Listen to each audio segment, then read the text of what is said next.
welcome to Decision 2020. My name is Andy Moore.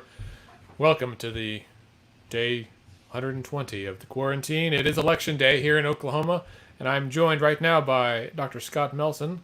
Hello, sir. What is up, man?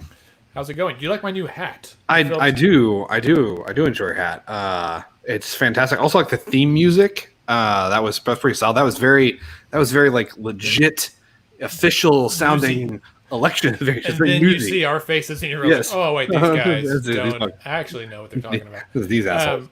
That's right, but we do. All right, this is a family show. Scott, are you wearing your "Let's Fix This I Voted" T-shirt? I am. If I will Nice. slide here. This is my. I did vote today. I voted in person, and so I did get an actual sticker. However, this is not a sticker. This is a "Let's Fix This I Voted" T-shirt that can be yours. You can wear it every day of the year. Scott, do you remember You know why? where we were? I guess 2 years ago on the June primary election.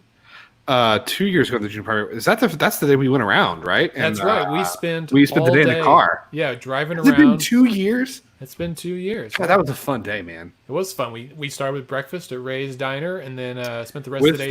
Congresswoman Horn. She We was did. she was not a congresswoman yet, but we had breakfast and chatted. An interesting look into the life of a candidate on the day of their primary election. Much like tonight, where she is facing, I believe, at least one of the same challengers, right? Tom Guild. Indeed. And so we will talk about that more. Perennial congressional candidate, Professor Tom Guild. He has spent a lot of money losing races. Has he? He hasn't won any races. But has he spent a lot of money? It's not free. I mean, that's true. He spent more than I have. I mean, fair enough. Fair enough. So if you, those of you who are watching at home, thank you for joining us this evening. It is election result time. We have the election board website pulled up and ready to go. As you can see, though, no results yet. It's 7:02. We expect to get some results tonight, although I think, Scott, we should start the night by managing expectations for what's going to happen. Yeah. So, as we've talked about at length on the show, there is obviously there is a pandemic that has lots of implications. One of the implications is that way more people are voting by mail using absentee ballots this year than they typically do. I think it was earlier today. I saw a tweet that they'd processed like 90,000 absentee ballots already, like before election day. I mean, it's some huge number that's greater than it's already more than it was when State Question 788 was on the ballot, right? Just the medical marijuana. Yeah, and so, counting ballots takes time. Counting absentee ballots takes even longer, right? Because you got to go through and do it. You're normally when you vote at the poll, your ballot gets counted like right then, right? Like you put it in, it's counted, and then the precincts total up their results, and then they send them in, right? Is that how do they send it? It's not like they download the data. How does it go? I don't think. Precincts? I think it's like a call, and then that later gets verified with a paper trail. But I think it's hey, this is what we have. Like they phone it in. Yeah, and it's like a phone tree type situation. I believe is what they do. Fascinating. Because I know candidates, like big races, still send people to the election board or have some insider to hear those numbers, and then they will punch them in to their spreadsheet or whatever and try to get updates a few milliseconds ahead of everybody else. Yeah. But that means there's a lot of ballots that are going to need to be counted.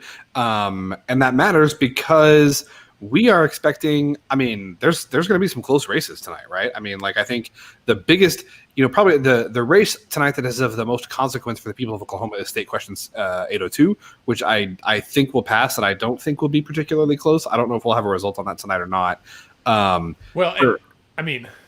We will have a result. I don't know that it will be the final tally, right? Sure. So as of 11:15 today, they had done 93,000 mail ballots, but we know there's still about 10,000 outstanding of those, because I think there were 104,000 that were requested. And so not everyone's going to mail it in, of course, but just knowing that those are out there as potentials. And then they had processed just under 35,000 early voting, which is referred to as absentee in person, which I think is a terrible name because clearly you're not absent. You're right there in the office. We've also got, I think the race that's here, kind of in the metro, that's one to watch that has national implications is the CD5 Republican primary. I don't think that Congresswoman Horn is in danger from Professor Guild, Mr. Guild, who again is the perennial candidate, but certainly you'll want to see that official. But there's 7 candidates or something vying for the Republican nomination in CD5. So I think that race is probably inevitably headed to a runoff. The question is going to be who is in the runoff, right? Right. I would say that State Senator Stephanie Bice is probably still the favorite in that race. She was, I think, a favorite going in. I know she's gotten several high-profile national endorsements. She's also been the target of a really, just frankly, disgusting attack ad campaign that's been paid for essentially by some pretty large, well-funded out-of-state groups. And there's a saying, I think it's a saying in politics that if you're punching up, you're not ahead. Right. If you're punching, that's fair. Yeah. Right. Like if you're taking the hits, that probably means you're doing something right. So, right. I haven't really seen much in the way of negative attention focused on Terry Neese or David Hill, or Janet Parisi or any of the other candidates. I think most of the fire has been trained at State Senator Bice, so I think that bodes well for her chances to finish the night at the top of the pack, if not outright with the nomination. And indeed, I will also say that I think the Republican primary for Congressional District 2, which is up near Tulsa, will be interesting. The incumbent, Markwayne Mullen, I think is the favorite to win, but he has an interesting challenger today, Joseph Silk, who's a former state senator. I forgot about that guy. Yeah. It was pleasant. He was, we'll say, one of the more conservative members of the state Senate. And so we'll see what happens there. It was nice not thinking about State Senator Silk. I'm just looking at the list of candidates here, and in District 4, which is Tom Cole's seat and has been for quite some time, there are 3 Democrats and 4 Republicans vying for that seat. We all kind of assume that Tom Cole, who is a surprisingly tall man, I will say, he was much taller than I expected. Isn't he 6'3" or something? Yeah, he's very tall. So there's 9 Republicans in the CD5 race. Maybe also one of note, I wish I'd queued up her video, Shelley Landon, who I think if you're on Twitter, overnight sensation, Twitter sensation. Video. Yeah, that was quite the video. And also shout out to Spencer Hicks, who is a candidate for one of the county commissioner seats, not tonight, but in November here in Oklahoma County, because he basically remade her video as his own. It was, I commend anybody, but her video was weird. It was way out of, it looked like it was made in the 90s. Yes. Oh, I think early 90s would be generous. I was kind of thinking mid 80s, maybe late 80s. I will also say before we get much further, if you are joining us right now and wondering, hey, it's Scott and Andy who I'm used to hearing, but where is Bailey? Yes. Bailey Perkins is not here. So Bailey, as per usual, is by far the best of the 3 of us, and she has volunteered all day to work as a poll worker. So polls closed 9 minutes ago. So Bailey, I believe, is still at her precinct, and I think will join us if she can. However, it's going to depend a little bit on when her work at the precinct finishes up, and we're not exactly sure what that schedule is going to look like. So that's where we are. That's where we're missing the wonderful Bailey Perkins tonight. Yeah. So Scott, let's talk a little bit about where we are today. We expect to get some results in here in the next probably 10 minutes ish. Yeah. But this is obviously the first election that Oklahoma has had really since the COVID-19 pandemic got going. What changes have been made? Well, there's a great book that starts with the phrase, "It was the best of times, it was the worst of times." And I would say that's where we are today. It's the best half of times. True. It's just the latter half is the true part. Yeah, it's the best of times because it's an election day in Oklahoma. We get to vote. We get to exercise the fundamental right of our democracy and play a hand in selecting our leadership and participating in our government. We have to do that under the threat of a global pandemic that's very dangerous and at the moment only is getting worse in Oklahoma. So there's just a quick update. There's 595 new cases today. Hospitalizations, I don't think have been announced for today yet. As of this morning, they were staying pretty flat. That's a record, though. For Yeah, oh, by far. And Governor Stitt had a press conference today where he kind of he actually wore a mask for the first time, and I think really strongly advocated for mask wearing for the first time, which I think is a positive step. He was very emphatic that he, one, will do anything and everything that he can to protect the health of Oklahomans, but two, will under no circumstances mandate mask wearing. So a little bit of discord there, but essentially saying hospital capacity is still okay in Oklahoma, that we're not approaching kind of danger levels there yet.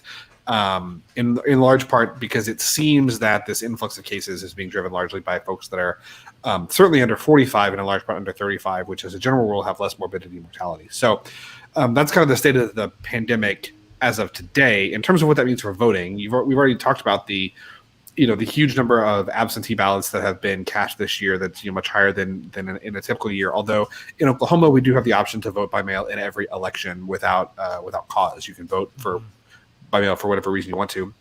I did vote in person today. I cast my ballot in person. I requested my absentee ballot. I did it on the last day that I was allowed to do that. I got it, and then did not make the time to fill it out and to go get it notarized over the weekend. So you're one of those 10,000 people who received their ballot but didn't mail it in. Yeah, that's correct. And this is because I learned something. So I fully intended to use my absentee ballot. However, I thought that it had to be postmarked by the date of the election. That's not true. No. The election board. So in Oklahoma, the election board has to have your ballot on the day of the election, and that was not going to happen for me. So I voted in person. I will tell you, I felt very safe at my precinct. All the poll workers had masks on. They were vigorously hand sanitizing everything. There were clear marks on the floor for social distancing about how to maintain a safe distance. The actual boxes, the polling boxes that you fill your ballot out in were spaced wide. The little cardboard things, they were spaced widely apart. Everyone who was actually there voting while I was there also had masks on. I voted towards the end of the day, so my polling place was not packed. I was, I believe, voter 268, either 268 or 269 at my precinct today. Is this at your new? So, listeners to Let's Pod This know that you recently moved. So you were in a house, and then you moved to an apartment for a period of time, and now you're in your new house. So I assume that's what those windows behind you. Were you at your newest polling place? No. So I previously, my previous polling place was precinct 2 something at Trinity Baptist Church, which is there on 23rd, right across from Gatewood, kind of next, like across from like Mutt's Hot Dogs. That was my old polling place. My current polling place is another church that's downtown. When we moved into the apartment, we changed our registration for that, and that is the precinct at which I voted today. Because by the time we closed on this house and could actually use it for our new address, it would be too late to update my registration for the primary. So I will now, having voted in 2 elections downtown, I will update my registration for the second time this year to my new district and precinct. And you can update your address before November or before August for the runoff, but you cannot change parties, right? Isn't that? I believe that is the rule, yes. Not that you were going to, but I'm just saying. Yes, but you can always, up until a set time before the election, you can always change where you live so that you're voting, in the place that most accurately reflects your physical location. That's right. Scott, I have an announcement for you. And someone just asked this. Yes, we have some results. So if you go to the election board website, which you can see on the screen here, in fact, I'll make this full screen. Bam. At the very top is the, if you go to probably just results.okelections.us, that might pull it up for you. But as you can see, we can scroll through. It looks like Senator Inhofe with the healthy lead. I will think it's safe to say, Scott, that we could call this race for Senator Inhofe. Right? I think that's accurate. Yes, Senator Inhofe will be the Republican nominee for United States Senate here in Oklahoma. Now, one of his challengers was J.J. Stitt. No relation. I was going to say, is that a relation to the governor that no relation? Not that from what they said, was no relation. If they're trying to lie about it, that's a terrible way to do it. But one other update too that just came across. This is with 0% complete, only 3,200 votes in. But at the moment, Congressman Markwayne Mullen leads his challengers, including former state senator Silk, 78% of the vote to 13% of the vote. So, Scott, I want to kind of circling there on the screen with my mouse. It still says 0% complete. Clearly, they have some votes, but that hasn't updated yet. And we're not calling anything. No, I think the news is not going to call here in just like a few minutes, but we can kind of bounce through a few of these real quick. Also, Congressman Cole with a healthy lead as expected. James Taylor is a lovely singer, also a different guy, but that's not who is up there. This one, Charles Tuffy Pringle, was not aware of that as a candidate's name.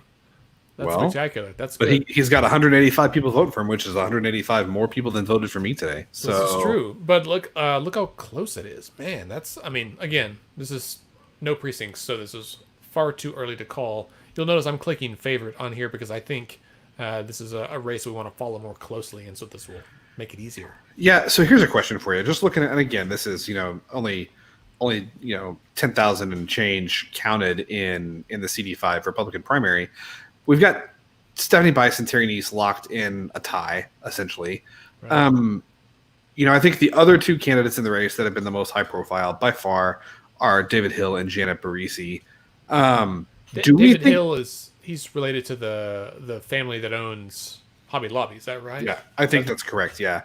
Do we think that Mr. Hill or Miss Barisi, do we think that they're going to be able to? I think she's actually Dr. Barisi, right? Isn't she a dentist? Do we think that either of them are going to mount a serious challenge, or do we think this is a two-woman race between Senator Bice and Miss Neiss? So that's a tough call. From the early polling I saw, and then it was really Senator Bice, and then Terry Neiss and Janet Barisi were kind of tied for second.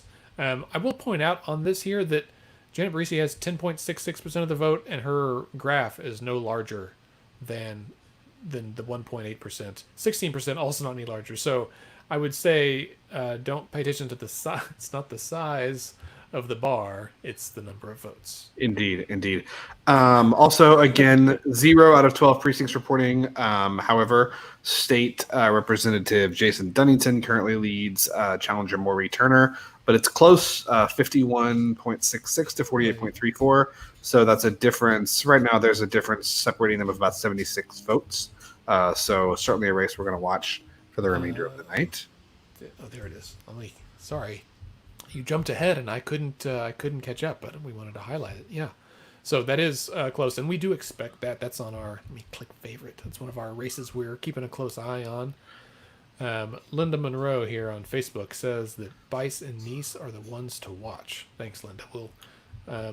We will definitely watch those two. And I think, Neiss is arguably, one of, if not the most conservative and well-known. She ran for this seat many years ago, but obviously didn't win.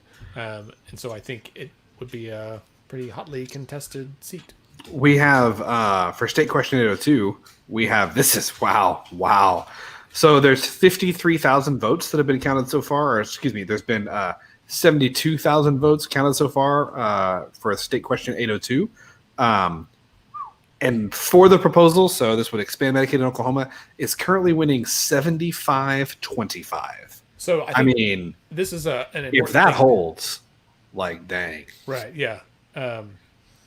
So this is entirely absentee and early voting, right? And there was some discussion, some chatter on the Twitter that whoever wins, or whatever issue in this case wins the early vote, might be as a lead at being the winner overall. And that has held true in years past, right? Because proportionally, that's kind of how it goes. But Scott, don't you think that this year is a little bit different because of COVID?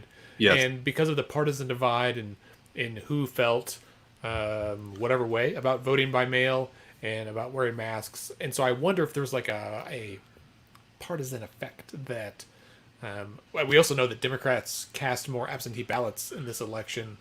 What does Josh Lyman say?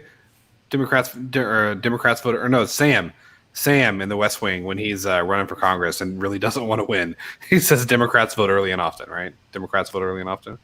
Um, There's also the whole discussion about mommy issues and daddy issues related to what kind of president they want, which I think is really interesting in our current political climate. But yeah, man, that is a healthy lead. This website is supposed to update on its own, but I am anxious and I'm going to update it myself. Can I also just say props to the state election board, because man, this is so much better than how it used to be. Remember, we had the election night show. We had this whole setup plan for how we were going to like show results, and there were going to be like graphics, and it was going to be so cool. And then that day they introduced the beta version of their new results website. Yeah. It was so much better, and it was like, well, shit. Well, we had done some like programming to scrape the website to update a database for us, and it turns out they were doing it anyway. Yeah. So, but they hadn't before. They didn't tell anybody. It was a surprise. It was a good. That was how you sell it, right?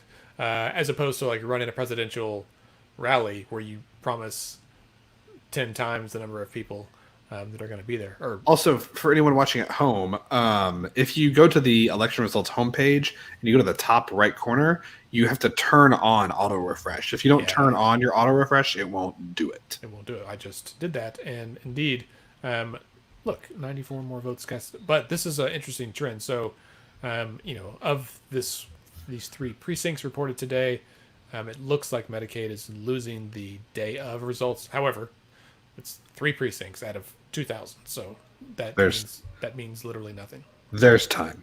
Yeah. Candace Mitchell just requested District 88 results. Hello, Candace. Let me scroll very quickly. Look at that. I feel like a wizard. Choo.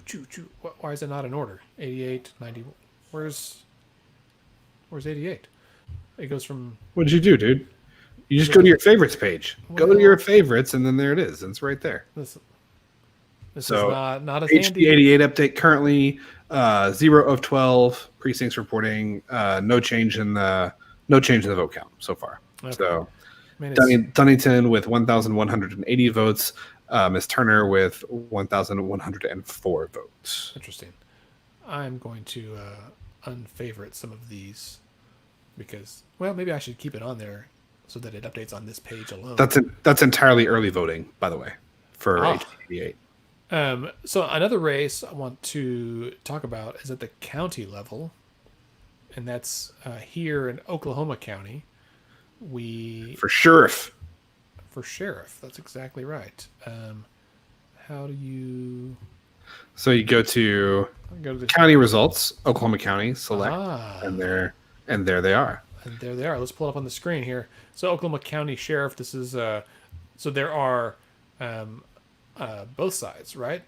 Or don't both parties have a primary here? I believe so. Yes. I wonder why they're all sorted this way. Anyway, this is a Republican, and the incumbent P.D. Taylor with a somewhat narrow lead on the early voting. Again, this is not hasn't updated any votes today, but very interesting to see that. Do you think P.D. Taylor's going to pull it out? I think yes. I think he will, and I think that Waylon Cubitt is a pretty heavy favorite for the Dem nomination. There's the Democrats. Well, yeah, he's a substantial lead margin in the Democratic primary there. This was an important race anyway, but given the protests of the last several weeks, I think it has gotten even more significant, right? Or like raised in voters' kind of attention, anything to do with criminal justice, with law enforcement. We've seen a lot of discussion this week about the district attorney's race. In fact, I think David Prater filed some more results or some more charges today in some of those protest things. So. Also, we hadn't talked about this, but just as an update, and this is you can get this on the website, but also this is from Chris Castile of the Oklahoman at Castile Politics on Twitter, who you should definitely follow. Says Horn can probably relax. Looks like Tom Guild's 6th attempt will not be the charm. Currently with no precincts reporting, but with 22,806 early votes cast, Congressman Horn leads 92% to 8%. So we'll pull that up on the screen. Indeed, this is that's a big. They need to. I guess you can only have the bar be a certain size and still have the text in it. I get why that happens. Anyway, Also, She's gonna win. Abby Broyles, who is a yeah.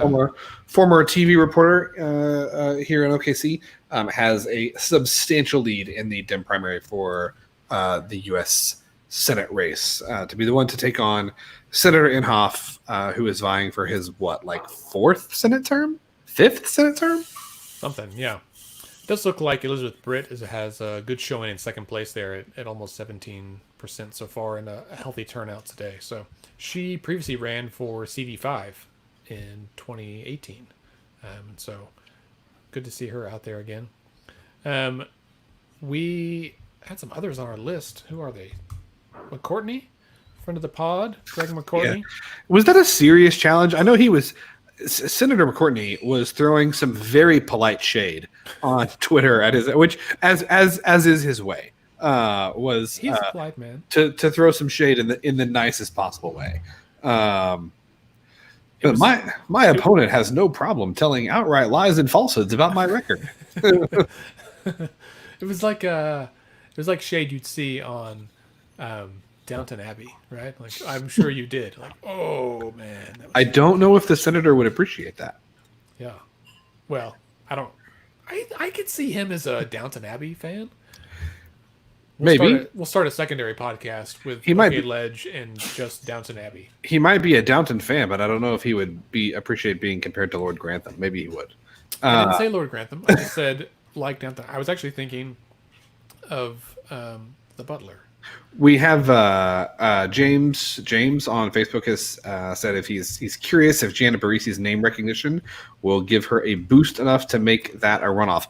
That is an excellent question, and I think that may well be what happens. I mean, so for those who don't remember, Dr. Barisi was previously the state superintendent of education, right? One term. One term, but she has one statewide elected office in the past, which does certainly not guarantee a victory, but it means that people have heard your name. And sometimes if you don't want to vote for, you know who you want to vote for, you look in and you say, hey, I've heard of this person.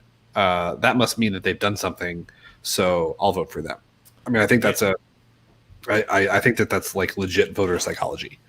Yeah. So she was elected as state superintendent in 2010. And with 55.9% of the vote in that general election. And then she lost the primary in 2014 to current superintendent Joy Hoffmeister. And in that race, Secretary or Superintendent Barisi was not well liked by the education community. I think teachers and parents alike. And so she lost that primary with only 21%. She was the lowest performing candidate by 12 votes in that primary. We also had a listener, Becky, who is asking for an update on the sheriff's contest. So, Becky, if you're interested in the Democratic primary for sheriff, at the last time we checked, Waylon Cubitt, who is a current Oklahoma City police officer, 20-year veteran of the Oklahoma City Police Force, and has done a lot of work I believe in the gang unit there, and has done a lot of work mentoring. He held a pretty commanding lead for the Democratic nomination for Oklahoma County Sheriff. And then on the Republican side, incumbent Sheriff P.D. Taylor is ahead, but has a little bit more of a competitive race. Andy, do you have that? I can find it real quick. Here's Cubitt. He's up. Still no precincts reporting on this one. So all early vote there. Yeah, and then same thing on the Republican side. Nope, that's not the right one. That's Tom Cole's race. How many Taylors are there? There we go. P.D. Taylor still has a narrow margin. Thumbs up to Becky there. Thanks, Mom. Scott, do they still show election results on television? I assume, right, on the over-the-air streaming, whatever, News 9. Channel 4? Probably. I haven't watched TV in a long time, so I mean, that sounded so douchey. So I watch television. Most of my television watching is Hulu, Netflix, HBO, those over the top, as they say. Yes, I've not watched much. I've not watched much local news. I get most of my news on the interwebs. That's From totally reliable source of information, Scott. I mean, I think so. So as has discussed before, I have 4 newspaper subscriptions, and I check all of them pretty religiously. I have two local newspaper subscriptions and 2 national newspaper subscriptions. Right, but you read those on some kind of electronic device. Yes. Hence the internet. Yes. Another race I wanted. I really want paper copies, but no one will give them to me. So that would be. Did you see that the Black Wall Street Times from Tulsa just published their first paper copy last week? I did not, but that's fantastic. We need to have Nehemiah on the show and talk about the work he's doing up there because it's fantastic. Yes. My mom Becky says that KFOR has a crawl going sometimes with reports. Thanks, Becky. Still pretty early, so there's not a lot of results. I do want to highlight this race I have on screen here. Gary Mize and Carmen Grinder from up in Logan County. Gary has been on the podcast before during our criminal justice series last summer, I guess. And he has a lead on the early votes. He was also throwing some Facebook, not so much Twitter, there's more Facebook shade. Well, I think he was trying to set the record straight. Yes. And this is the tough deal. You and I discuss this literally every day, including today, that there are times where in a person's life, I think a lot of folks, you and I included, might say, I think serving in a public office would be rewarding. I think I might be good at it, right? And I hope lots of people think this because it's true. There are lots of folks who would be good. The road to get there, like the campaigning piece, is less good, right? Like that's the part that is dissuading to lots of people. Are you still there? I think you muted it, man. I'm undoing it. Sorry. I was talking to Ashley, and so I muted it. I'm still not used to the video, and so I forget that people can see me. Yeah, when you're looking around at your phone, and I forget this is like being on TV. So for those of you that are watching, I apologize for my antics. we have a question here from Twitter, I believe, Periscope. Where did I get my hat? I got this hat from vote.org. When we had CivicsCon a few weeks ago, I'm going to put a link to that in the chat here. But when we had CivicsCon, we had Andrea Haley, who's the CEO of vote.org, on one of our sessions about voting by mail, voting early, voting on time, voter registration, all things voting related. And she had one of these hats. They sell them in a bunch of different colors, I guess for a donation, but reasonable. Classic flat bill hat. I do have an update. This is just now from Okie Polls, who does a very nice job polling Oklahoma politics. They say that's that, folks. We've seen enough already. We are confident saying even this early, Oklahoma has voted to pass State Question 802, expanding Medicaid. So that's not coming from any of our more kind of traditional news sources. That's from Okie Polls, but they are calling State Question 802 and saying that Medicaid expansion in Oklahoma will pass. I just got a text from an out-of-state person saying, "Okay, Medicaid, what's your gut? Win or lose?" I was like, "Well, local pollster just called it." Yeah, and so Governor Stitt had a press conference today, and it was focused on coronavirus, but he did get some questions about 802 and his thoughts, and he reiterated, as he has said before, that he was not in favor of the measure. He doesn't feel like it was right for Oklahoma, and is inevitably going to lead to tax increases, which he would of course never be in favor of, despite the fact that states that have passed Medicaid across the country have not actually seen that result happen. However, he was also asked a follow-up question, I think by Ben Felder, who said, okay, well, if this passes and, you say you don't want to cut services, and you also say that you're never going to be in favor of a tax increase as governor, what's going to be your plan to deal with this? And I think what we're going to see is that the governor is going to push really, really hard for a managed care solution to Medicaid. I think that's what we're pushing towards, which, Andy, I mean, I can talk about it some, but you've been a healthcare administrator. Can you talk a little bit about what a managed care system is as opposed to kind of the more traditional fee for service that we have now? Yeah. So it's like, I this really comes out of the HMO craze back in the 80s and 90s, right? Like where basically primary care physicians are kind of the hub of it, and they are paid a stipend per patient to manage that patient's care.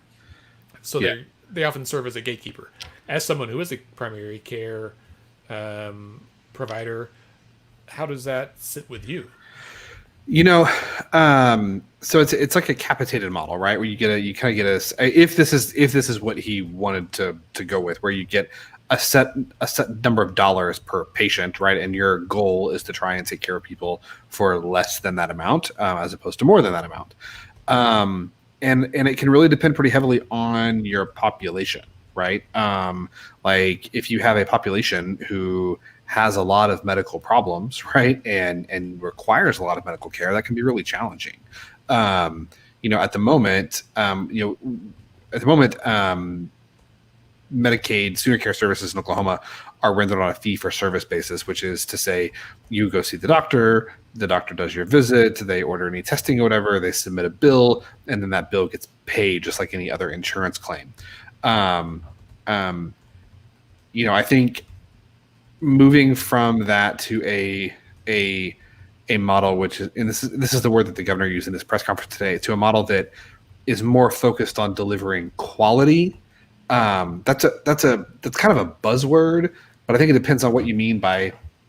I think it depends on what you mean by quality, like how you're measuring quality. Number one, and two, it depends on what the reimbursement is, right? Like how much, right? If the point of going to a managed care model is just to cut costs, right? Then I don't think that I should wait and see what he proposes. But if that's the only point, then that I think is not going to sit well with a lot of providers, and that means doctors, PAs, nurses, hospital systems, et cetera, who take care of these patients. But if the point is actually to try and figure out how to deliver like high quality care in the most efficient way possible, then I think that's a discussion that people that we can have. But I think that's what we're going to see coming from the governor is this managed care as a way to try and control costs now that 802 has presumably passed. Right.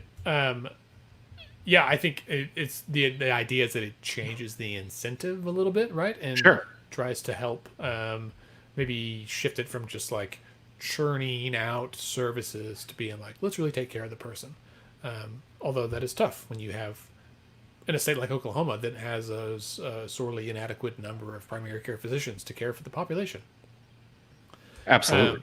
I just now finished typing the comment into the chat for anyone who's watching at home about CivicsCon. You should definitely check it out.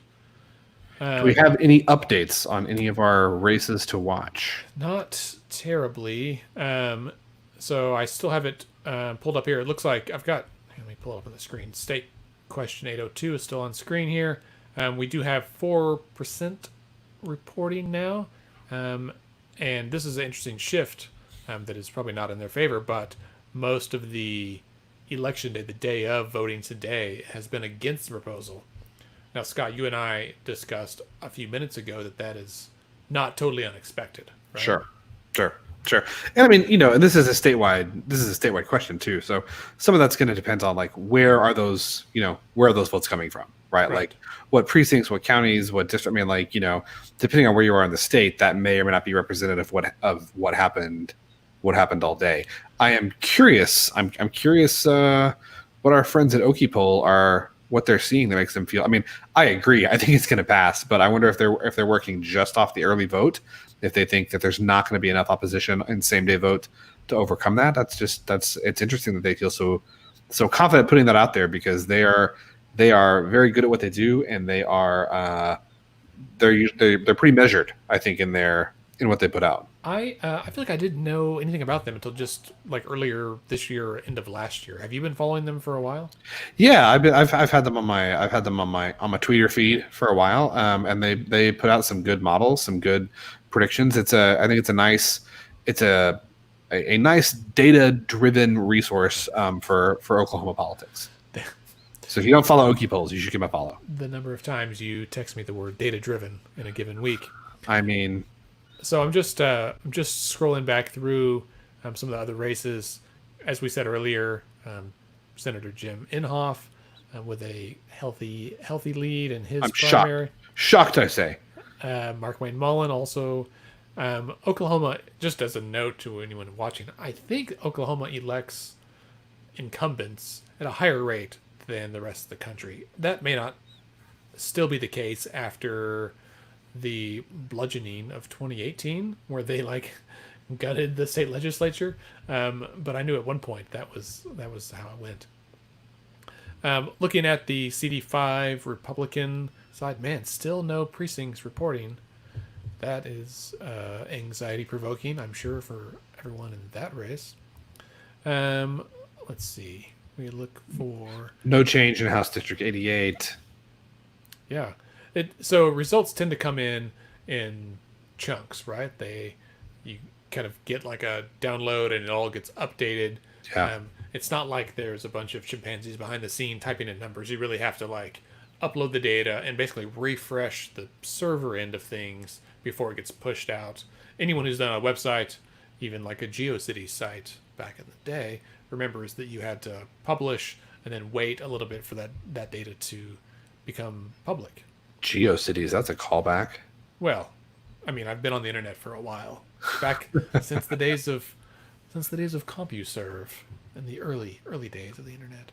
I was trying to explain, or I'm not trying to explain. I was talking about dial-up with a patient of mine the other day who was like, he's like 14 or 15, and really into games, and we were talking about the internet, and I was talking about how slow it was back in the day, and like, man, if you had that, when I was in junior high and high school, if you had that 56K modem, like, man, you were rolling in it, right? And he was like, yeah, so did it really make that stupid noise? And I was like, yes, it you can hear it down the hall, yeah, every single time, and I still know exactly how it sounds. Like that, it sounded that is the noise that it made. I do want to highlight this race that I'm certain some of our followers and watchers probably saw this on the internet this week. So State Senator Paul Scott is the incumbent, and he does have a rather healthy, well, his bar is bigger, but it's only 200 votes, right? So, and this is still a long way to go, still 5% reporting in a fairly rural area. But Senator Paul Scott is Republican. This is a Republican primary. And his opponent, who's in second place, Jessica Garvin, happens to be friends from college with someone else in Oklahoma who is a Democrat and works the back end, as a consultant for Democratic campaigns.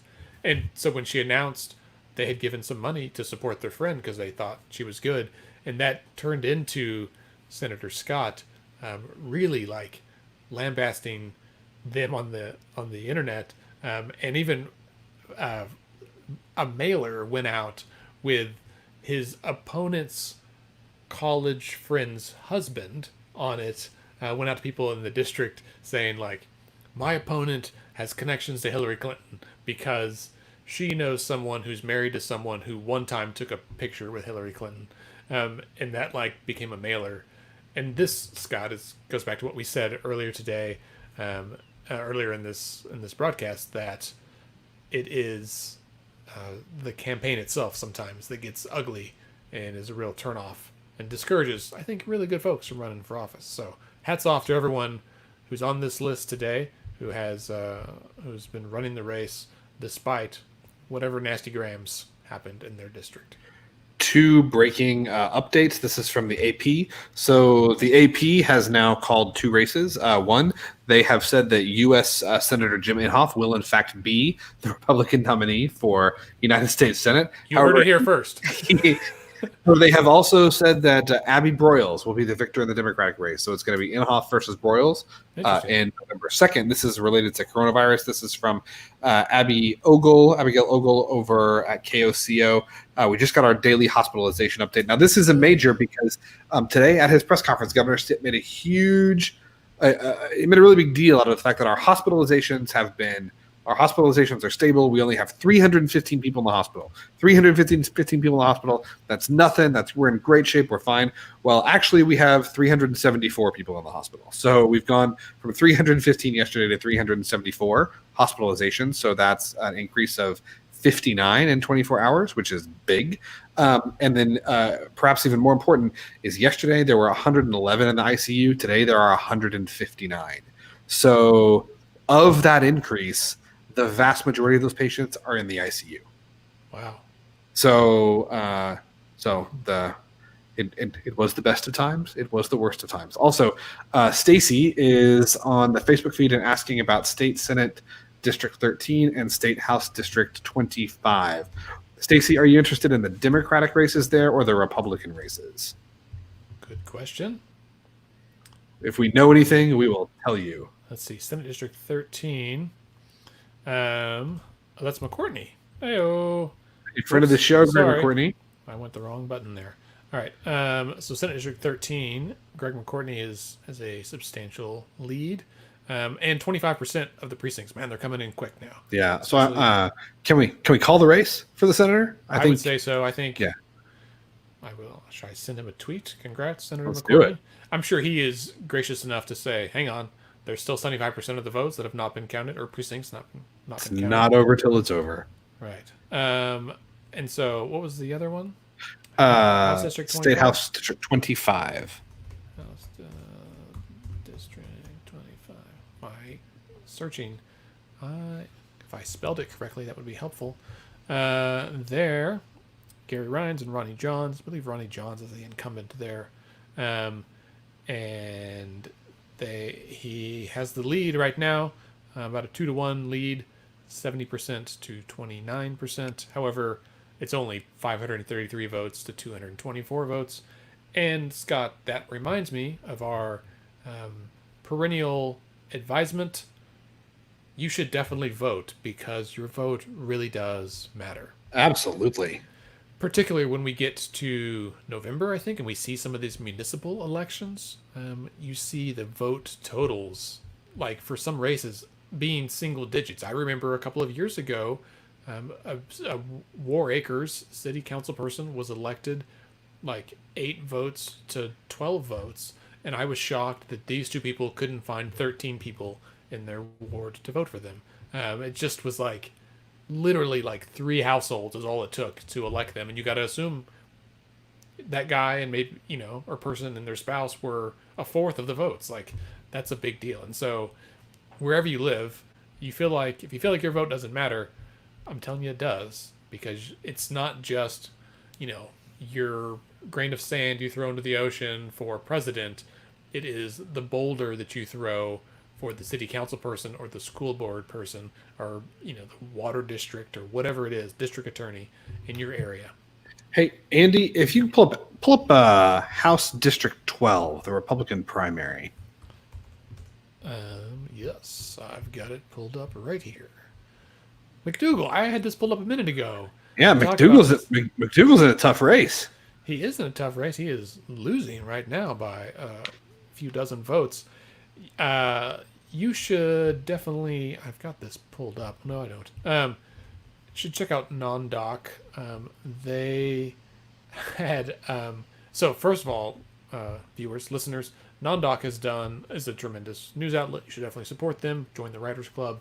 I invited Trace to join us tonight, but he is kind of running his team as they do their reporting tonight as well. So he couldn't make it. Busy? What? Yeah, just a wee bit. So, he was like, "What do you want me to do? Get on a Zoom or something?" I was like, "Yeah, basically, just a different platform." But they did features on a ton of these local primary races, like where they actually like dug in and found information about the candidates and like tried to present it. Kevin McDougal is a interesting fella, and if you colorful indeed. Scott, do you know is his opponent tonight, this Justin Dine? Is that the one that lodged the challenge against his candidacy in the first place? I do not know the answer to that. I bet I can pull that up here on this. It is. Look, Dine versus McDougal right there. Man, I tell you what, you guys go to NonDoc and just search for Kevin McDougal. It is a That whole story is crazy. interesting. It is. It was one of a couple of challenges that seems pretty clear that the residency requirement is loosely interpreted. Yeah, pretty fluid. One thing that state question 802 says 14.37% of precincts reporting, so that's 280 out of 1,948. However, I will tell you that most of that appears to be more rural areas of the state rather than the Oklahoma City and Tulsa metro areas. So I think it's certainly possible that whatever lead 802 is losing as some of that vote comes in, we may see that made up for later tonight. Oh, I did maps. Check this Yeah, out. so if you go to the you can view the results as a map. You can also view the results by county. It's the dashboard. I gotta say they've really done a nice job over at the election board with their results dashboard. That's pretty spectacular. Well done. Yeah, this is. I mean, they have built the website that you and I said 2 years ago that we should build because they hadn't yet. And Right. I don't know if they were listening, did. or I don't know if they were listening, or if they just knew it needed to be done. And Stacy, you are so welcome, and thank you for listening and commenting and watching. Also, we're on video, Scott. I forgot again. God damn it! I just Don't. Well, first of all, watch your language, and then secondly, hey, this isn't broadcast. This isn't network. that's true. Ooh, they even have it down to the precinct. Yeah, Look at this. it's pretty rad, right? It's Holy pretty rad. moly. All right, so this is House District 88. I guess that's his district, right? Because these are not in that district. This is just the green ones are that district. Yeah, let me pull it up here.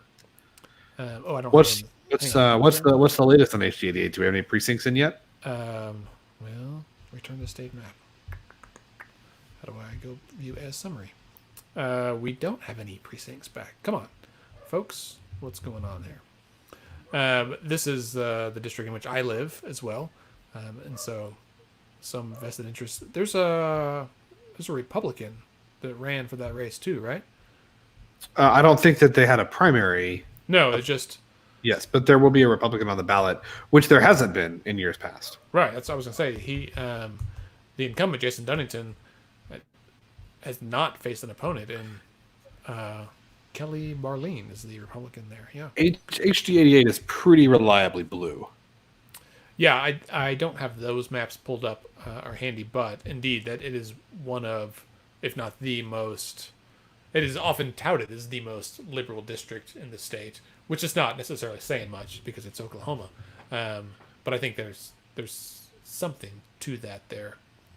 All right, Charlene says, nope, that's not Charlene. Charlene says, watching for the state question 802, Medicaid, and Oklahoma County Sheriff. We've not checked on the sheriff in a minute, Scott.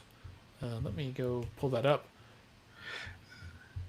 Our most recent update, Charlene, is that 802 looks very likely to pass. And in fact, Okie Polls, who does a lot of political science data work here in Oklahoma, they have actually already said they feel confident calling that 802 will in fact pass. It holds a 75-25% lead in the early vote.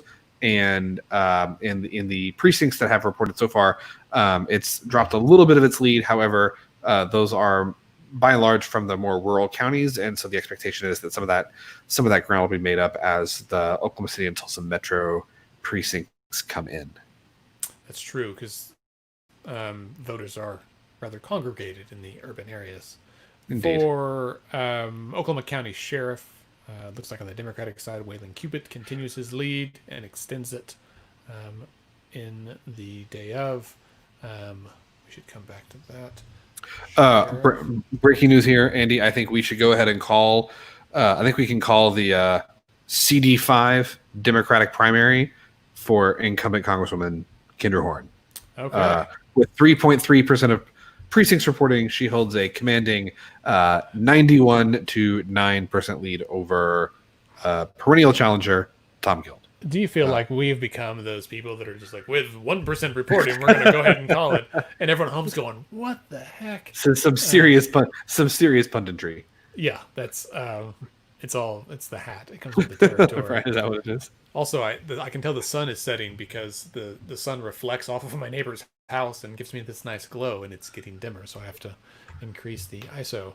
A question from the audience about us. This is exciting. Thanks, Daniel. How's the People Not Politicians petition gathering going? Well, Daniel, it's not yet. So the answer is People Not Politicians, which is a separate organization that's kind of born out of Let's Fix This and the League of Women Voters, that's dedicated to ending gerrymandering, right? So it wants to create an independent redistricting commission. We are we don't have enough time to get petitions signed and the whole rest of the process done to get it on the November ballot. And so I've said that in a few news articles. So in case you haven't caught that, we're still dedicated to the cause and we're still going to do it. But we are definitely kind of looking at what happens. So we've won the Supreme Court challenge. We have actually won twice now. We had to rewrite the gist, but the court held up the constitutionality of it, and then they challenged us again, and we won that one on both merits. And so we've been cleared, and now it's the ball is kind of over in the Secretary of State's court to decide the next steps. Obviously, collecting signatures during a pandemic is not ideal.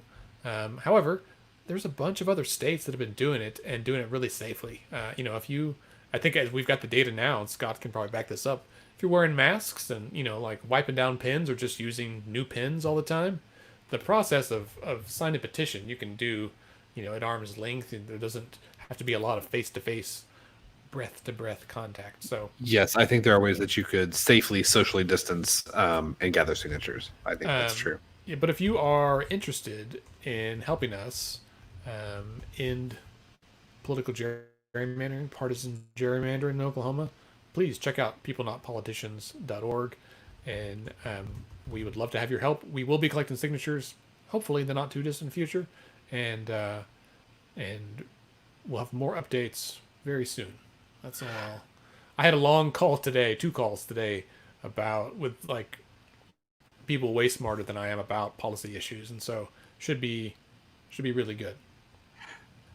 There's another interesting race. I just got a text asking us to comment on this. So this is for Oklahoma County. This is for State Representative District 99, the Democratic primary. The incumbent, is Representative A.J. Pittman, who currently leads challenger Susan Porter, but by a baby's breath, by a I don't know, something whisper, isn't that a thing?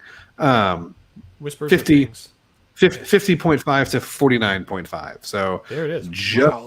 Just barely, but that's a race to keep an eye on. Just a quick update. We have 3.5 precincts in now. Waylon Cubitt, Lieutenant Cubitt of the Oklahoma City Police Department, still holds a pretty commanding lead over Virgil Green in the Democratic race for sheriff. State question 802. I believe that it's now about 65-35. However, state question 802 is still the yeses hold a strong lead, and that's with 19% of precincts reporting. Gotcha.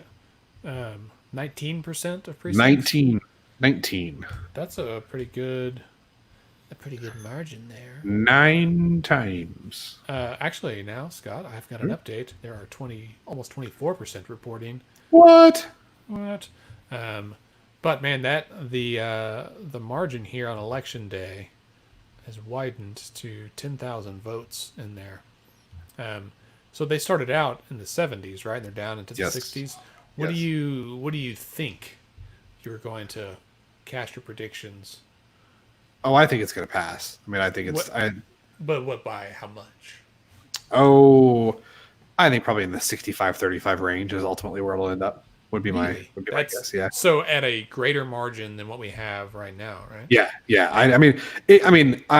It certainly could be less than that, but I would be surprised if it's a like 50s to 40s. Like I think it's going to be. I think more people are hungry for this. And and I don't know that it necessarily falls on party lines as much as you might expect that it does. Interesting. So I've got the map pulled up here. I think I have it, yeah, on the stream. We can look at some of the county level data, and we can see that Oklahoma County has voted for the measure for 802 overwhelmingly 82% there. How about Tulsa County? Tulsa County, yeah, almost 80%. Yeah. And then you get out to, like, let's say more conservative counties, obviously a lot fewer votes too, Sure. right? So there's only 500 votes total that's been out here in Texas County, as opposed to 37,000 or so that's in Oklahoma County. And it looks like, I'm just going to do a quick scroll over. Like, so go back up though. Go back. So like right there, you were at Custer County, I think, down one. Yeah. So that's 4 of 13. There was one that was like 8 of 12 just a minute ago. And 13 of 15 and 5 of 7. So a lot of, Cimarron County, 6 of 6. Yeah, so they're like halfway done, right? Like a lot of the total vote, or like 75% of the vote, is in from some of the more rural counties that I think you would expect might not be in support of the measure as much. Whereas when you look at Oklahoma County and Tulsa County, Muskogee, what's Muskogee look like? Right there above the floor, over. Yeah, you go. Yeah. So not closer than I would have thought, but again, still less than 30% of precincts in there. But it's winning. I mean, I think it's interesting. Like they're winning there, they're barely losing. I mean, literally by 4 votes down here in McCurtain County. And so, which is what's happening in Atoka County? Atoka, is that how you pronounce it? Atoka County. Atoka. You just passed it down. There you go. Okay, pretty staunchly against, but again, less than half of precincts reporting. So that's Speaker McCall's home district, right? Indeed. Or his home county. He's from Atoka, right? Indeed. Do you think you put truth serum in Senator Treat and Speaker McCall? Do you think that they don't want this to pass because they got to find $150 million? Or do you think they want it to pass so they can quit hearing about it every year? Ooh, I like the way that you spun that. I don't know. I mean, I think they would like it to go away. Is my right? Like this is not an issue that they want to deal with anymore. But if it passes, they're gonna have to cough up some cash. Yeah. With Oklahoma already facing $1 billion deficit. Right. It's gonna be tough. Next year's gonna be a tough year. Question from Charlene here, Senate District 15. So this is down in Cleveland County, right? Charlene, which are you interested in? Both parties or one in particular? Is there only one down there? Yeah. Oops. Yeah, it is. So it's the Democratic primary. Is it Alex Scott? Yes. Yeah. Okay. I wonder. She's the Norman City Council person. And, she holds the commanding lead. The last I looked. Yeah. So she's up about 2-1 over Matt Hecox.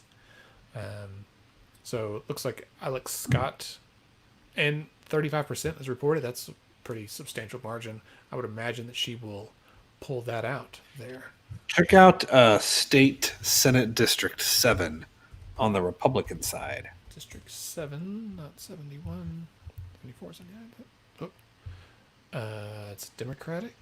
Republican primary. So the incumbent is State Senator Larry Boggs. Yeah. Ooh. Who is being challenged by an abortion abolitionist.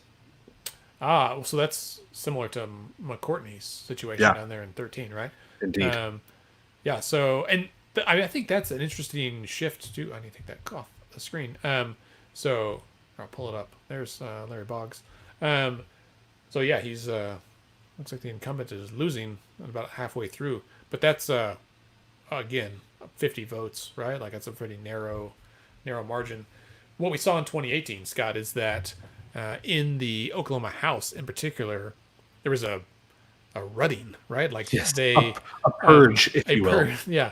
In fact, I've got Chris Canaday on our list of races to keep an eye on because he had some challengers this year. I think for this very reason that he kind of led the charge in ousting a lot of the more conservative members of the Republican Party, like 12-ish, a couple dozen that got ousted in the primary in June of 18.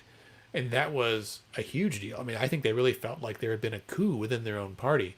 And so I am not at all surprised to see some of these races this year with those more conservative, candidates trying to get back into their seats. So I guess the folks at AP Central Headquarters are listening to the show because they have now also called CD5 Democratic primary for incumbent Congressman Horn. So, well, congratulations to the Congresswoman and her team. Yeah. And we have yet to see who she will be facing off against in the fall, because we fully expect there will be a runoff in that race. Also, what was I just looking at? We were asked about any updates on HD 88, the Democratic primary. No precincts reporting, no new votes there. Still with incumbent Jason Dunnington with a slight lead over challenger Maury Turner, 1,180 votes to 1,104 votes. So Representative Dunnington with a 76 vote lead in that race. Yeah, that's. I wonder why they haven't yet got any. I guess it's just a matter of the votes.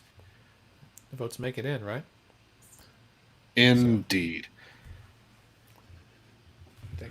What else do we have here? We've got a new guest joining the program. Hey there. This is thank you. My off-camera producer there brought in baby Margot, Hi, Margot, the real star of the show. Margot, do you have anything to say to the audience? Which races are you watching closely? Coworker Margot. She's not sure. All right, well, she's going to sit here. So, audience, I apologize if no apologies necessary. If I curse, it's because she's spit up. I hope I didn't just squeeze her too tight there. Quick update on CD5 on the Republican side. So with 3.5 precincts, 3.5% of precincts in, this is 10 precincts out of 273. Still a largely two-person race between State Senator Bice and challenger Terry Neese. State Senator Bice as 29.37% to Miss Neese's 32.32. So Terry Neese has about a 362-ish, 363 vote lead in that race. The next one behind them is going to be David Hill, who's about 2,000 votes behind, followed up by Janet Barisi in fourth place, who's another 600 votes behind him. So so far, it's a two-way race in the CD5 Republican primary. That is close. I mean, there's still a long way to go, and that's a pretty close race, right? Like, very curious to see how it all gets split out. Now, as a reminder, whether or not we have a runoff is determined by if a single. If you hear any odd noises, it's definitely Margot. You have to get 50% in order to win it outright. Otherwise, the top two vote getters go to the runoff. Now, if we had a different system, like a top two primary or ranked choice voting, we could solve this. Ranked choice voting, often referred to as instant runoff, where we wouldn't have to have a runoff election. Everyone, whoever got the least votes in those situations, everyone who voted for the least vote getter, right? So right now that is the person with 185 votes, Charles Tuffy Pringle. Those votes would not count. Actually, he's got more than that. It's 249. Excuse me. So he's not the lowest. Shelley Landon is the lowest. I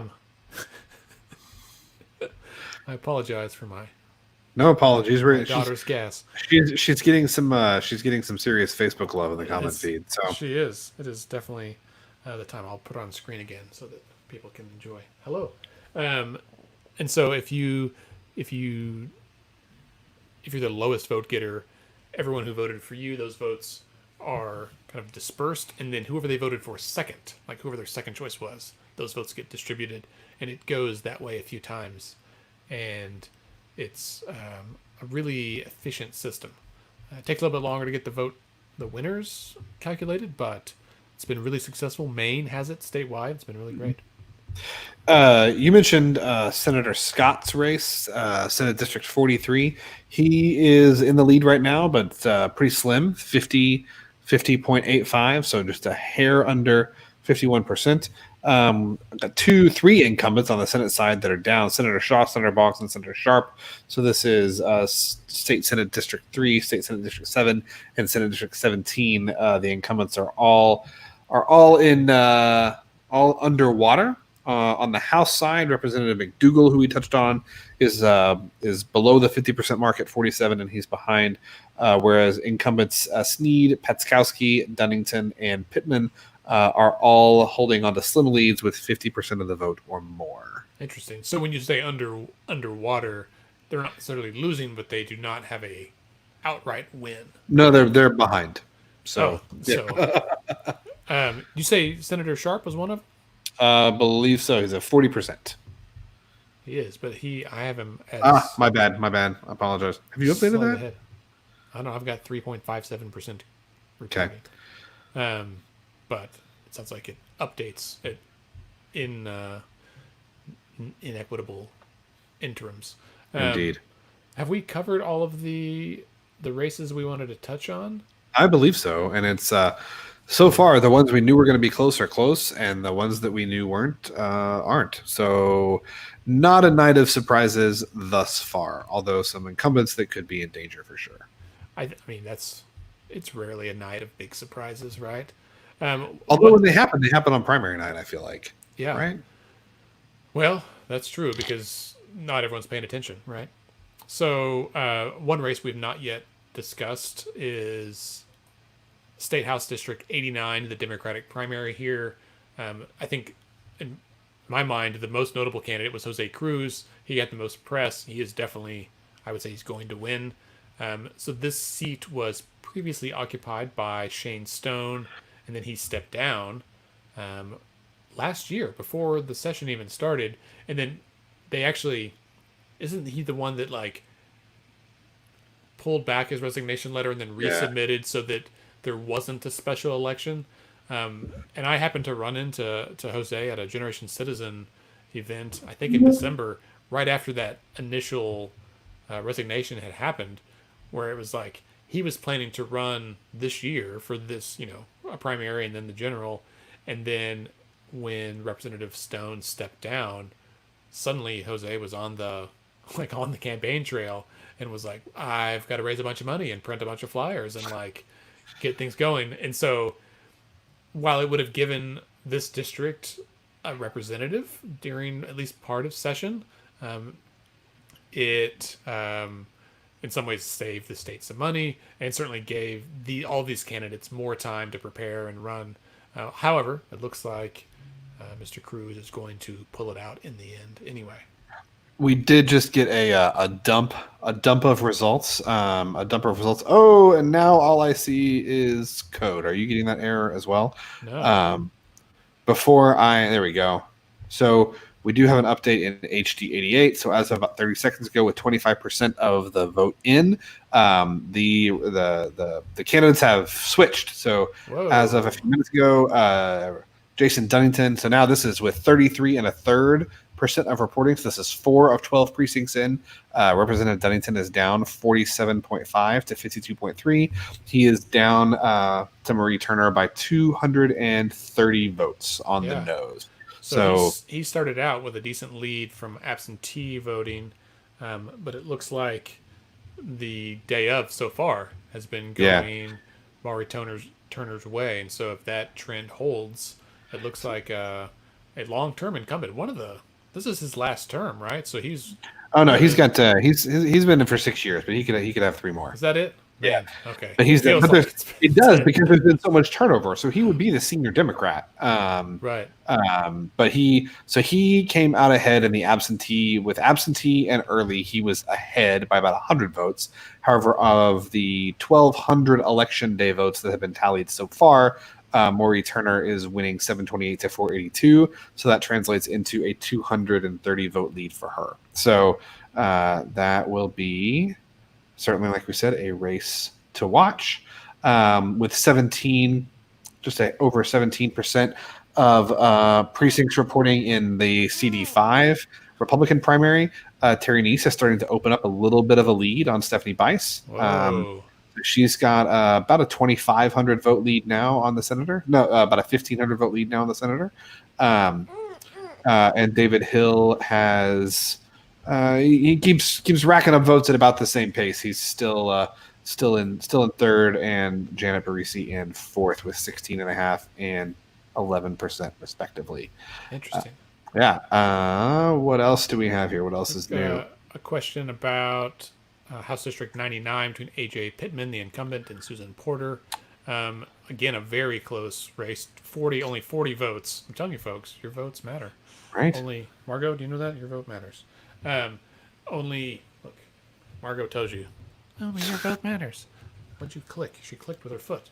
And so yeah, I think so. AJ is the daughter of former Senator AJ Pittman.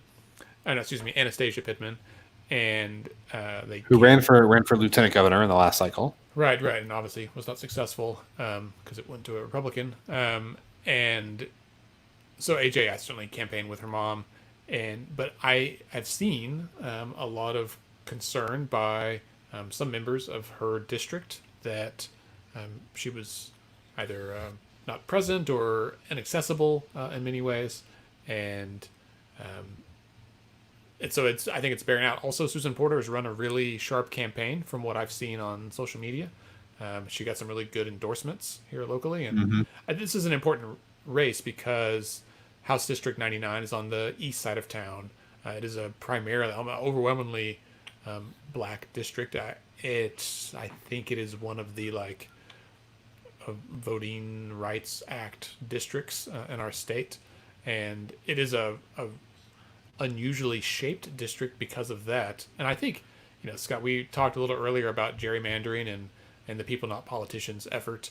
And I get a lot of questions about House District 99 because it's like a long, narrow joggy that crosses Broadway Extension, and this is one of those things. I haven't looked at the data yet, but what we know is that the two ways that districts are gerrymandered most commonly is they are packed or cracked, right? So packing is putting a bunch of people of.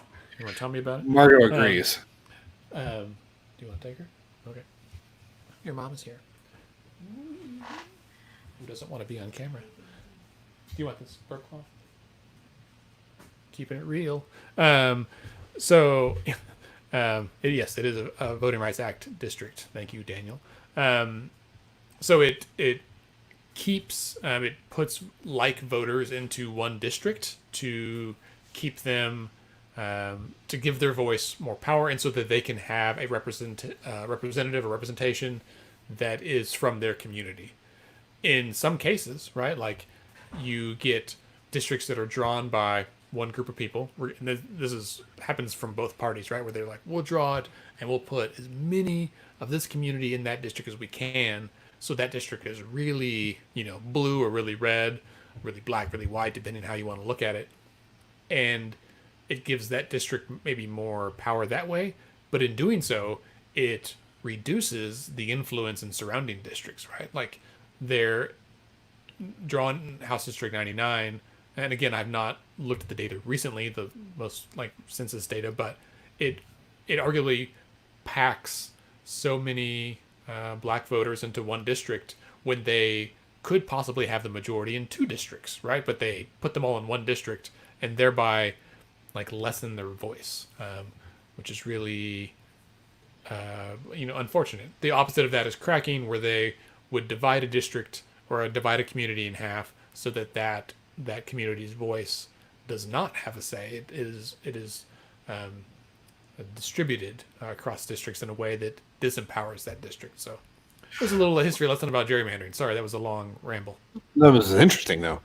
We did get a question from James on Facebook, who is essentially wanting to know, yes, Senator Inhofe is going to be the favorite in November, but what are our thoughts about Abby Broyles' chances, given that, there was this kind of controversy about some stock trades and his attitude about coronavirus, which has been to essentially mirror what the president says most of the time.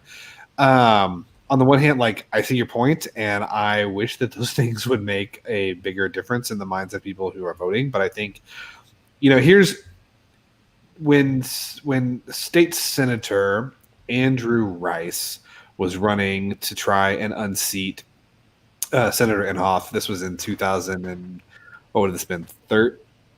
14 maybe? Maybe it was something like that. Maybe it might have even been 8. But when he was running, I was talking to an old guy, a long time Oklahoma like consultant who's been around politics for a long time, and he said people can talk all they want about Senator Inhofe's vulnerabilities, but what people don't understand is that for 30 years he's had that little plane, and he gets in his plane and he flies around to all these like small municipal airports all over the state, Yep. and he'll land his plane in a place he hasn't been in a year and a half, and he'll walk into the diner and call everybody by their first name. Yeah. Right. I've heard he has a superhuman ability to remember people's names. Like, and he'll walk in and he'll say, and he'll ask about them, and he'll ask about their kids and how their business is going. And that is something that, I mean, that's when you've been doing that for 2 or 3 decades, that's something that I think is really, really hard to combat, even when there are like legitimate questions about, this stock sell-offs that happened right before the we started to know how bad the pandemic was, or his I think what you said, James, was his kind of cavalier attitude about the COVID-19 response. Speaking for myself, not for Let's Fix This or for Andy or anybody else, I agree with you, but. And I'm not here to say that the senator is unbeatable. I don't think anybody's unbeatable. I mean, you've seen that, with on both sides of the aisle over the last 10 years, incumbents losing for a variety of reasons. But I think that people, when they can feel like they have a personal connection to their leadership, and that can happen when they remember your name, or they remember your kids, or they remember that struggle that you were having with your business the last time they were in town, I think that goes a long way. And I think that that's really, really, really tough to beat, because when somebody cares about you, it's really hard to be convinced that they're a bad guy or that they do unethical things. Like, I can't believe that he would do something like that because he seems like he cares so much about me. Does that make sense? Yeah, it makes sense to me. We'll see if James chimes in. But to echo a little bit what you said, James, I like that you used the term cavalier attitude. I know Scott referenced it as well. And I would say that part of Senator Inhofe's appeal is his cavalier attitude, right? His commercial this year, flying his plane upside down, which he has often joked that, he will continue to run for Senate as long as he can fly his plane upside down. And so he featured that in his television commercial. I think it's illegal to do that, but when you are the senior ranking senator from the state and you're the chair of the Senate Armed Forces Committee, it's illegal to fly a plane upside down. I heard that. I'm not a. Why would that be? Why would that be the case? It's illegal to drive your car 120 miles an hour. Also, but my car doesn't go upside down. I didn't say upside down. I said 120 miles an hour. You might end up upside down if that's the case. Yeah. So Charlene had a comment, and I will say, true what you say about Inhofe. We still need term limits. 30 to 40 years is a long time. A member of my family, Charlene, you're in good company, said this to me just the other day, and I've heard it before. That maybe the founding fathers didn't intend for people to serve in office for 3-4 decades. Arguably, their lifespan was not much longer than that anyway, and so it wasn't an option. But I do think it changes the dynamic. We have term limits in the state legislature. Scott, you and I often talk about the good and bad side of that, right? Yeah, I mean, I on the one hand, and so I was a big advocate for trying to throw the bums out, right? Like, we need to start fresh, and nobody should do it more than a few years. And then the more I've learned about politics, the more I've learned about government, and I use this analogy, and people laugh at me, and they're like, "Well, that's ridiculous. It's not the same." And I would actually argue that it's more similar than it is different. If you were going to have your your gallbladder taken out, right? Would you say, I don't want a career surgeon, right? I want somebody that just became a surgeon, last week, right? You want somebody who has like the most experience. And believe it or not, like, governing, not just the art of politics, which is the art of negotiation, of leadership, of working in teams, like, that is certainly a skill, but governing is a skill, right? Government is big. and it's complicated. And when you're talking about government at the state level and certainly the federal level, you're talking about huge sums of money. You're talking about very complicated bureaucracy, and understanding how to pull those levers and work them in your favor is something that takes a lot of time to learn. And so I think it's no coincidence that when you look at the current Speaker of the House and the current Majority Leader in the Senate, Speaker Nancy Pelosi and Majority Leader McConnell, two very different people with two very, very different priorities, but at their priorities, they're incredibly effective, right? And the reason that they're so effective, I would say, or at least part of the reason that they're so effective, is because they are incredibly skillful at the art of politics and the skill of governing, right? And so I think if we want our government to work, we need people who do that, right, professionally, like professional politicians who work professionally in government. The answer, in my view, to like the concerns about corruption is not that you shouldn't be able to be a senator for 30 years. It's that you shouldn't be able to accrue like a financial benefit and like sit on the boards of companies and get $1 million a year lobbying job. Like, you shouldn't be able to tie your financial success while you're in office or after office to what you do while you're there. Like, I think there's a lot of steps that we can take that would preserve the ability to develop the skills that only come with time, while also lessening the corruption that I think is more of a result of money than it is anything else. Yeah, it's a tough deal, like, because it takes money to run for office, right? So it's not if you publicly finance elections. Right. That's such a funny thing, because like that's the way to make it more fair, but also people are like, I don't want to fund that, because you have to like set it up where you're giving money now, right? There's a lot of ways. We do a lot of weird things in our elections. Our elections are like, in America, are distinctly capitalist systems. Yeah, right. Like in a year like this with a pandemic, everyone who's a direct mail vendor has got to be making bank, right? Because everyone's doing everything by mail. Right. So, and digital, right? And I mean, digital's obviously, well, yeah. They're killing it every year, but I think especially now. Yeah. So I just got a text, Scott, that some folks from Mauree Turner's campaign had been going to the precincts to get results, and they are saying that she has won. There's still, as of the last update here, 67% of precincts have not officially reported yet. But as we talked about earlier in the show, this is often how results get found, right? They send out volunteers to different precincts to get the numbers while they're waiting to make their call, and so they can get those typed in. And someone who ran for that is, I mean, if that's accurate, that is a substantial upset. We've now got official results. We have 5 of 12 precincts reporting and no change. So 47.6 for the representative and 52.32 for Mauree Turner. So if that holds, then certainly what you're hearing through the grapevine matches what we're seeing in terms of the election day precinct results. She's winning that by about 250 votes at the moment. Right. I do think a couple of interesting tweets that are on my my timeline right now. One is from Gene Perry with Cherokee Nation, formerly OK Policy, who says he's calling it State Question 802 wins. Gene's a pretty smart policy guy, and I think the numbers support that. It's definitely leaning that way. I'm sure that Amber England and her team with the Yes on 802 campaign are not counting their chickens just yet. The tweet above that is from Aaron Wilder, who I think was Mauree Turner's campaign manager. I know he was involved with the campaign, and he said that's a win. So I assume he's getting the same messages. So he's calling it, huh? Yeah. All right.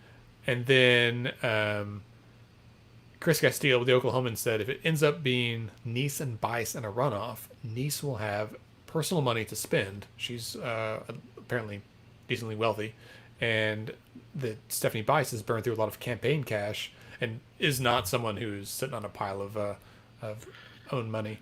And I mean, as one example, and Chris highlights this, Nice and really Club for Growth, who is the PAC you mentioned earlier that ran those attack ads against Stephanie Bice, spent $350,000 in the past week just to do that. And with many voters who don't pay attention to the last week, that's a big deal. Yeah, it makes me wonder if there are any national groups that Senator Bice could call. Is there anybody nationally who's going to come in on her behalf? Right. There are some. I mean, I don't know who it would be. You wonder about like the Lincoln Project, but the senator has been trying to tie herself to the president as much as she can. So I don't know how helpful that would be. In a primary for sure. Yeah, that's a interesting question. I feel like the Lincoln Project would not be active in Oklahoma, like for various reasons, just because Yeah. of our electorate and kind of the rhetoric that we see here. Yeah, you would tend to think not, but All right. Well, Scott, we had originally discussed running this little live stream until 8 o'clock, and it's now 8:30. I'm out of bourbon in my glass here. Do you want to keep talking until for a little bit longer while we get more results, or do you want to call it a night? I think we probably better. Call it a night because I think some of these races where we may If we don't know it now, it may be a few days. Yeah. Yeah, and also because we have to eat dinner at the Melton household. And we haven't done that yet, so I think probably we'll call it tonight. But I think certainly we may see how some of these races shake up, and I don't know. We can talk and see if we maybe want to do. Certainly, we'll have our regular show on Friday, but maybe even a specific kind of election recap with the great Bailey Perkins between now and then to kind of talk about what went down tonight that we don't know already. Yeah, I think that's exactly right. So, viewers, thanks for being here with us. We appreciate you and your questions. It was a really great discussion. This is kind of fun when you guys write questions. Yeah, fantastic. Bring more people with more questions. We love it. It gives That's us right. gives us stuff to talk about. If you don't already subscribe to Let's Pod This, we encourage you to do so. If you're a podcast listener, you can find us on Apple Podcasts, Spotify, everywhere else you would get podcasts. It's Let's Pod This. Pretty easy. I will also drop a link to it in the chat here. And then we produce and publish those podcasts generally once a week. We try to do it on usually on Fridays is when it comes out. And then otherwise, please go to letsfixthisok.org. Sign up for our email list. In fact, we are going to be launching a new website here in just the next few days. Maybe tomorrow. We'll see how I feel and if I get some work done on it tonight. That'll be really exciting with some new features. We look forward to it. Fingers crossed, everybody. Wear your masks. Stay home if you can. Social distance, all those things. And let's work hard to end this pandemic together. We can really control a lot of it, just with our own behavior while we all wait around for a vaccine. And then hopefully, some sweet day, we can all get together and have one of our Capitol Crawl or Capitol Day again. Or even a West Wing watch party. A West Wing watch party. Did you see my little Facebook memory I about did. that? I mean, it was a great night. It was a great Good night. Did you came to the one that was really cold too, right? Yeah, man. Man, Wouldn't miss it. That was fun times. All right, everybody. Well, on that note, I'm going to play the outro music, and you guys have a good evening.